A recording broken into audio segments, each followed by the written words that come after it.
So how to start into this journey called fasting? Well, in the last video, I kind of discussed the different kinds of fasting. There's intermittent fasting, there's longer fasting, there's broth fasting, and juice fasting. So in this video, I'm going to go over how to introduce yourself into these different kinds of fasting, answer some common questions specifically regarding kind of the hunger pains, how to exit a fast. So after you've been fasting for a period of time, what's the best way to exit it safely for maximum benefit and comfortability as well too. And then kind of the muscle loss question of fasting, and then also fasting for people with pre-diabetic or type 2 diabetes or type 1 diabetes is what I'm going to finish with. So stick around, got some good content for you. First off, how to start into fasting. In that last video, I talked a little bit about intermittent fasting. That's honestly your easiest way into the door. And so you're just going to work on over time extending that time frame that you're fasting. So you're shortening that time frame that you're eating in. And so this is going to equip your body to do the longer fast a little bit more easily, because you're going to start to train your body to shift from carbohydrates to fat as its primary resource for energy, because the carbohydrates that you eat in that shortened window will be burned up pretty quickly or stored, and then you'll shift over to fat. Okay, you can also help this process by trying to minimize the amount of carbohydrates that you're eating in your diet and increasing the amount of fat.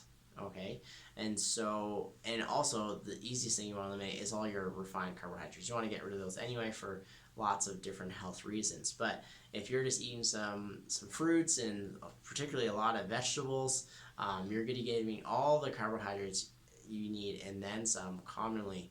But what you focus on is increasing your fats, because if you just start to do that, your body's going to start to prioritize fat burning just off of necessity, because it doesn't have that carbohydrate store anymore. So as we start to gain that window, some tools to help you with that are simply just time and repetition. Then you're going to shift into that fat burning mode more easily. This is kind of a learning curve. But honestly, one of the easiest way to do this is just becoming aware of your hydration levels. A lot of people struggle to not eat calories in periods longer than 4 hours even. And that usually isn't because of blood sugar or lack of food or anything like that. It's usually because the body's dehydrated, and we're confused in our society between our needs for water, our needs for food.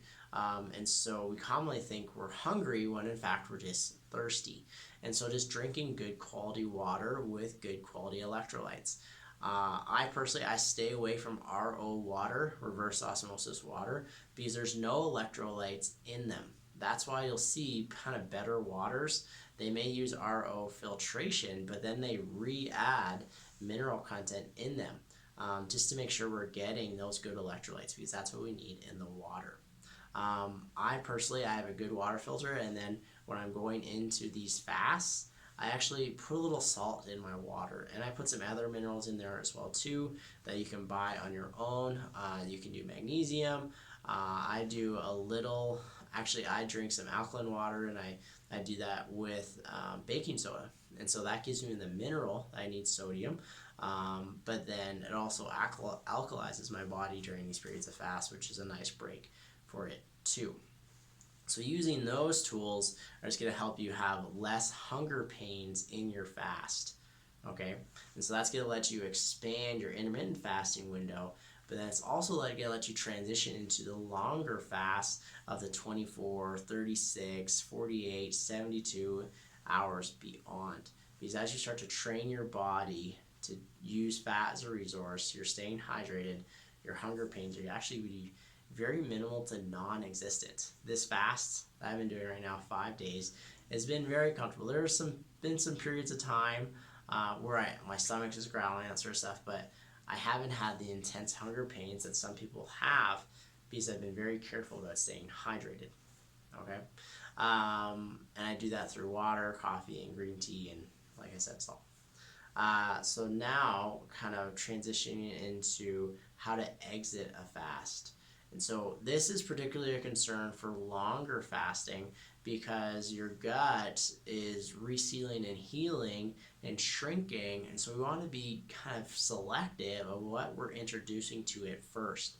To get the maximal gut benefit, the first thing I eat is I have broth. A good quality bone broth protein. I use a product called Kettle and Fire.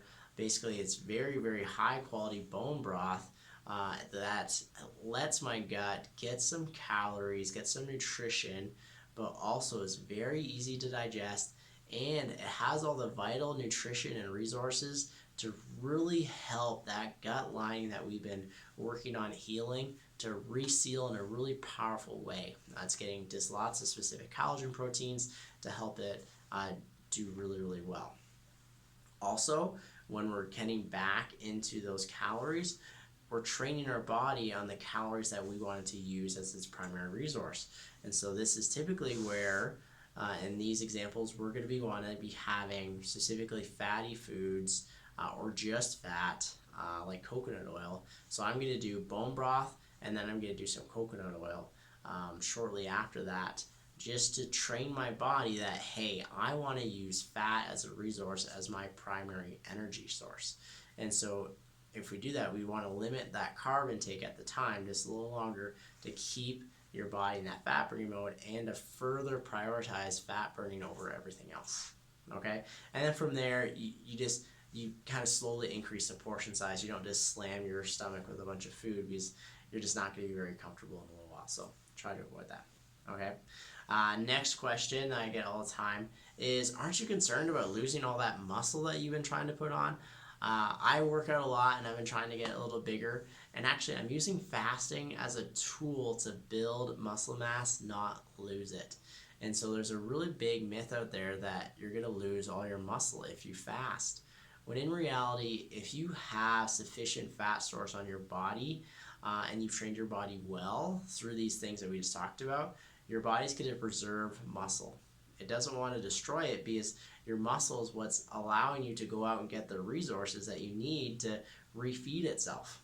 And so as long as there's good sources of fat on your body through kind of stored fat stores, you're not going to transition into that muscle depleting mode, actually. And so that's actually a myth. And where you can get into kind of the fat or the muscle building side of things is when you go into a refeeding state. Your body wants to grab hold of nutrients because it's thinking, and most likely it's going to go into a fasted state again.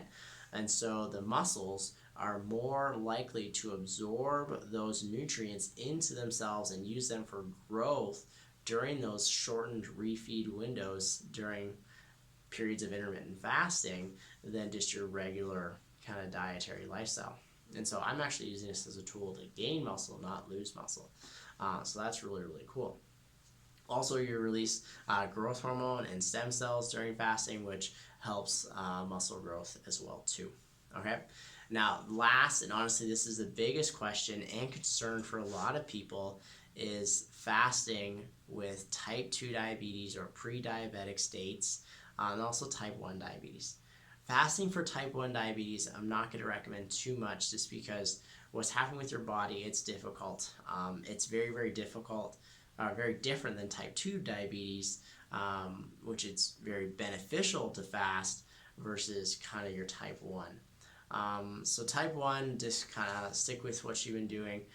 Type 2 diabetes, however, I would argue that fasting is going to be your best option for recovery and may be your only option for recovery from type 2 diabetes, for reversing it and helping it, and for also pre-diabetic states. Okay, so what's going on with type 2 diabetes is the body's getting saturated with glucose or sugar because we've been eating a lot of sugar in our diet. And so as the body starts to get saturated with sugar, it's converting that sugar into fat. But as the body continues to get saturated with sugar, that process even gets bogged down. And so our cells, our body cells and tissues get saturated with sugar. And so we're having more sugar come into our diet in our bloodstream, and we have cells that are saturated with sugar, and insulin's job is to go into the bloodstream and tell the cell to absorb the sugar. But this cell is saying, I'm full. I can't take any more sugar. Because storing and having sugar in its glucose state will actually create a lot of free radicals in the body. And so that's why we don't want them floating around in our bloodstream 24/7. But B, why the cells kind of were like, hey, we're full. And so the body starts producing more insulin to jam more sugar into those saturated cells. And eventually it can't do it on its own anymore. And then you get prescribed blood sugar lowering medication and insulin to further jam more sugars into your saturated cells. And so that actually isn't a solution to the problem at all. It's actually going to make the problem worse because the saturated cells and the sugar in the diet is still there. That's your main cause. And so what we need to do is we need to deplete the cells, like stores, of all the excess carbohydrates and glucose in them, and then start to transition the body into a fat burning mode, which it hasn't needed to do or wanted to do because it has all this sugar that it needs to go through. And so periods of fasting, what we're doing here is we're controlling the calories coming in, the types of calories and the amount of calories, and we're trying to get our blood sugars down. So where this can get kind of dangerous is if we're combining our self-lowering of blood sugars with medications that lower our blood sugar and insulin that lowers our blood sugar.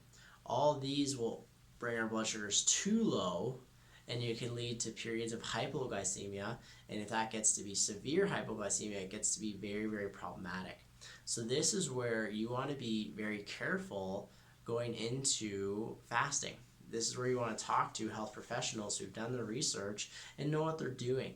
And honestly, some primary cares are going to be good about this and some aren't. And so if you have questions, I would just ask them, tell them your goals. These, like, they're good people. They want your health, but they need to be up to date on the research, and you need to be walking with them much more closely during this process than normal, because you'll need to monitor your blood sugar and your medications very carefully as you're transitioning into these fasted states. And so that's what I kind of have to go over with you. If you have more questions, just ask me, particularly around the type 2 diabetes.